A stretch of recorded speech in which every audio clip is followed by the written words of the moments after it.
Hi, this is Mark from Newsweed.com, and I'm going to talk to you about Thriva Biologics, symbol Tovx, and Alliance Global Partners.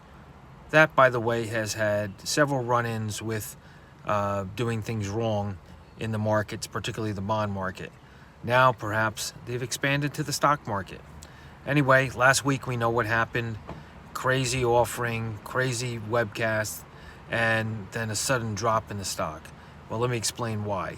It turns out that the company, with a vaguely written offering, it said we're offering shares or warrants, but really what they meant was you buy one share, you get a warrant.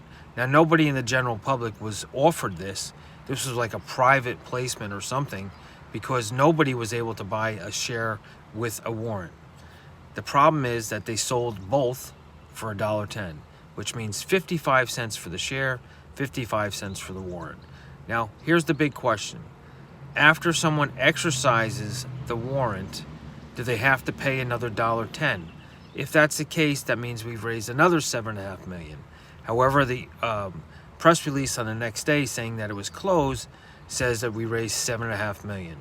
Now, there's people on StockTwits, supposedly Bear Raffle and Beauregard, which seem to be more of a PR agency for the company.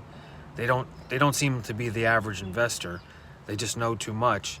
They come out and say, well, if you did your due diligence, you would have known that we needed $6 million to pay Grifols. And by the way, it's not all stock, it's part warrants and part shares. That's not factual. It hasn't been put out by the company. What I really think we have here is all the stock was bought and sold, all the warrants were bought and sold. That would put us at about 17 to 18 million shares outstanding.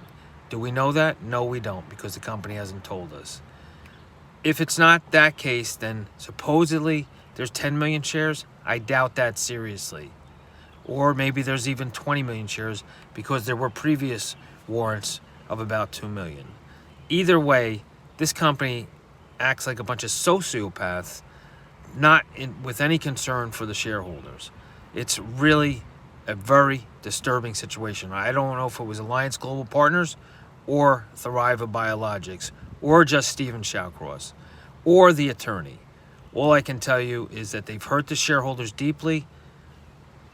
Does this company really even care about patients with pancreatic cancer? I just wonder how the scientists are embarrassed or how they feel about how Thriva Biologics acts. This is Mark from Newsweed.com. Have a great day.